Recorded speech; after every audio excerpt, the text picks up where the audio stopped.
కిరణ్ గారు,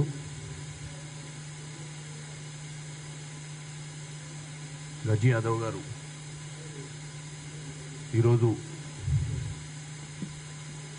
ఈ యొక్క ప్రెస్ మీట్లో పాల్పంచుకుంటారు. ముఖ్యంగా మీ అందరికీ ఎస్పెషల్లీ హైదరాబాద్లో జూబ్లీహిల్స్ ఎన్నికల వేళ హైదరాబాద్ ప్రజల్ని అప్రమత్తం చేయాలనుకుంటున్నాం. ఎందుకంటే ప్రతి ఎన్నికలప్పుడు ఒక రెండు అచ్చోసిన ఆంబోతుల లెక్క హైదరాబాద్ నగరంలో సంచరిస్తున్నాయి. కేవలం ఎన్నికల సమయంలో ప్రతిపక్ష పాత్ర పోషించే సమయంలో, ప్రజలకు సమస్యలు ఉన్నప్పుడు, వెనకబడ్డ వర్గాలకు మంచి చేయాలని బీసీ కులగణన చేసినప్పుడు, బీసీ బంద్ జరిగినప్పుడు ఈ రెండు కనపడవు. కేవలం ఈరోజు జూబ్లీహిల్స్ ఎన్నికల డిపాజిట్ గల్లంతు జరుగుద్దేమోనన్న భయంతో ఇవాళ హైదరాబాద్ నగరంలో గల్లీ గల్లీలో తిరిగి ప్రజలను తప్పుతో పట్టించే ప్రయత్నం చేస్తున్నారు. ముఖ్యంగా ఈ మధ్యనే అంటే లాస్ట్ ఎన్నికలు, కంటోన్మెంట్ ఎన్నికలు మీరు అందరు చూసిర్రు. 3వ స్థానంకి వచ్చినటువంటి పరిస్థితి బీఆర్ఎస్ పార్టీ. అంతకుముందు పార్లమెంట్ ఎన్నికలు గుండు 0. ఇక 23 ఎన్నికలు మీ అందరికీ తెలిసిన విషయమే. 2023లా వీళ్ళ దౌర్భాగ్యపు 10 ఏళ్ల పాలనను తట్టుకోలేక ప్రజలు వీళ్ళను ఊరు దాటించి ఫామ్ హౌస్ దాకా వదిలిపెట్టొచ్చారు. 10 నాళ్ళు కాకముందే 10 ఏళ్ల దరిద్ర పాలన ప్రజలు తీర్పిచ్చిన విషయాన్ని మర్చిపోయి కాంగ్రెస్ పార్టీ అధికారంలోకి వచ్చిన 10 రోజులు కాకముందే వీళ్ళిద్దరు కలిసి ఊరి మీద పడ్డరిగా కంటిన్యూగా వాళ్ళ 10 ఏళ్ల పాలనను 10 రోజుల కోసం ఎండగట్టమంటారు, వాళ్ళ 10 ఏళ్ల పాలన 6 నెలల కోసం ఎండగట్టమంటారు, వాళ్ళ 10 ఏళ్ల పాలన సంవత్సరం కోసం ఎండగట్టమంటారు. ఇప్పుడు 2 సంవత్సరాల కోసం మా 10 ఏళ్ల పాలన ఈ 2 సంవత్సరాల పాలన మధ్యన వ్యత్యాసం ఏందని అడుగుతారు. జూబ్లీహిల్స్ ఓటర్లకు నేను విన్నపించుకునేది ఒకటి, వీళ్ళు కేవలం ఎన్నికలను దృష్టిలో పెట్టుకునే ఈరోజు మీ ముందుకు వస్తారు. వీళ్ళు గతంలో మీ అందరికీ తెలుసు వీళ్ళ మాట ఎట్లా మారుతుందో. అది కేటీ రామారావు గారి మాట.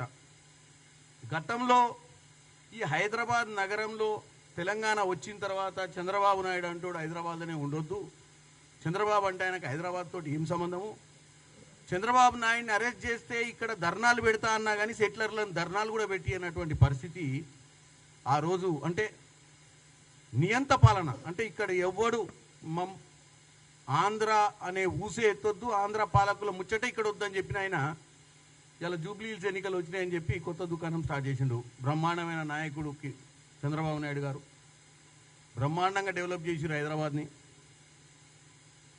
రాజశేఖర్ రెడ్డి గారు కూడా బ్రహ్మాండంగా చేసిరు అని చెప్పి గత పాలకులది ఉమ్మడి రాష్ట్రంలో పాలించినటువంటి నాయకులు, హైదరాబాద్ నగరాన్ని డెవలప్ చేసినటువంటి నాయకుల పేర్లే ఉచ్చరించొద్దనుకున్న వాళ్ళు ఇలా కేవలం ఎన్నికల కోసం, ఓట్ల కోసం, డిపాజిట్ కోసం, అది గెలుపు అనేది చాలా దూరం, డిపాజిట్ కోసం ఇన్ని డ్రామాలు చేయాల్సిన అవసరం లేదు. ఇలా డిపాజిట్ కోసం డ్రామాలు ఒక పక్కనైతే కేసీఆర్ మళ్ళీ సీఎం చేయడం చరిత్రకు అవసరం, చారిత్రాత్మక అవసరం అని స్టేట్మెంట్లు. ఫస్ట్ ఆఫ్ ఆల్ నేను అనేది ఏంటంటే ఎన్నికలు అనేది 5 ఏళ్ళకు ఒకసారి వస్తాయి, 2 ఏళ్ళకు ఒకసారి రావు. ముఖ్యమంత్రిని చేస్తే కేసీఆర్ ఎప్పుడు చేస్తారు? 2028లో 29లో ఎన్నికలు వచ్చినప్పుడు చేస్తారు. అప్పుడు చారిత్రాత్మక అవసరమా, చరిత్రకే అవసరమా? అంత మహానుభావుడు, ఇప్పటి వరకు ఫామ్ హౌస్లోకి వెళ్ళి బయటికి రాని నాయకుడు, ప్రతిపక్ష హోదాను కూడా విస్మరించి అసెంబ్లీలో వచ్చి ప్రజా సమస్యల గురించి మాట్లాడే నాయకుడి గురించి ఏం చేయాలనేది తెలంగాణ ప్రజలు చూసుకుంటారు. వీళ్ళు పదే పదే ప్రజలను తప్పుతో పట్టియాలి అన్న ఉద్దేశంతో కంటిన్యూగా ఏదో ఒక సబ్జెక్టును తీసుకొని ప్రజలలోకి వస్తారు. వీళ్ళని చూసి ఇవాళ జూబ్లీహిల్స్ ఎన్నికలలో నవీన్ యాదవ్ అనే క్యాండిడేట్ని మేము పెడితే ఆయన నామినేషన్ కార్యక్రమాన్ని చూసే వీళ్ళకి దడబట్టుకుని ఏం జనం వచ్చిర్రు, ఎక్కడ జనం వచ్చిర్రు అనే ఆలోచనకు వచ్చి మరి ఏం మాట్లాడాలి. ఇక వాళ్ళకు ఒక ఎమ్మెల్యే ఉండు, ఆ ఎమ్మెల్యే గతంలో మా పార్టీలనే ఉండే. ఆయన ఇప్పుడు అక్కడ వచ్చిన జనాన్ని ప్రజలను తప్పుతో పట్టినికే మొత్తము అంతర్రాష్ట్రీయ ముఠా, అంతర్రాష్ట్రీయ ఏమంటారు మాఫియా, అంతర్రాష్ట్రీయ ఏమంటారు వాళ్ళంతా గుండా దాదాగిరి చేసే వాళ్ళందరూ ఒకడ జమ అయ్యారు.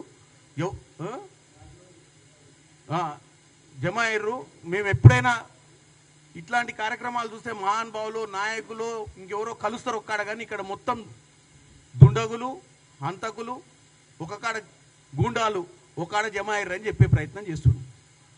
నేను ఒక్కటే చెప్పదలుచుకున్నా, ఆ ఎమ్మెల్యే ఇచ్చిన మాట్లాడిన మాటలు బట్టి చూస్తేనే ఎన్నికలు అయిపోయినట్టు. ఎందుకంటే ఇటువంటి స్టేట్మెంట్లు నేను ఎప్పుడు వినలే. గతంలో ఎన్నో ఎన్నికలు చూసినాం, వచ్చిన వాళ్ళు గుండాలని. కార్యక్రమానికి అంతర్రాష్ట్రీయ అంటే రాష్ట్రాలు, ఎన్ని రాష్ట్రాల నుంచి మరి నవీన్ యాదవ్కి ఫాలోవర్స్ ఉంటే మరి వచ్చిర్రు అనేది మనం అర్థం చేసుకోవాలి. వీళ్ళ గుండెలు దడబెట్టే విధంగా నామినేషన్ కార్యక్రమం జరిగిందంటేనే అయోమయంలో పడ్డ బీఆర్ఎస్ పార్టీ చివరికి క్యాండిడేట్ విషయంలో కూడా అయోమయంలో పడిపోయారు దెబ్బ కొడితే. మొదట్లో ఇచ్చిన క్యాండిడేట్ కాకుండా రెండోసారి మరొక బీఫామ్ ఇచ్చి విష్ణువర్ధన్ రెడ్డి తోటి నామినేషన్ ఎందుకు వేయించారో జూబ్లీహిల్స్ ప్రజలు ఆలోచించాలి. ఆల్రెడీ పట్టాలు తప్పిపోయారు, కవర్ చేసుకోనికే ఇక అగ్రెసివ్గా బామర్దులు ఇద్దరు హైదరాబాద్ చుట్టూ తిరుగుతుర్రు, ఆ దవాఖానా ఈ దవాఖానా పొద్దు నుంచి. ఏదో విధంగా తెలంగాణలో జూబ్లీహిల్స్ ఎన్నికలు జరుగుతున్న నేపథ్యంలో హైదరాబాద్ ప్రజలు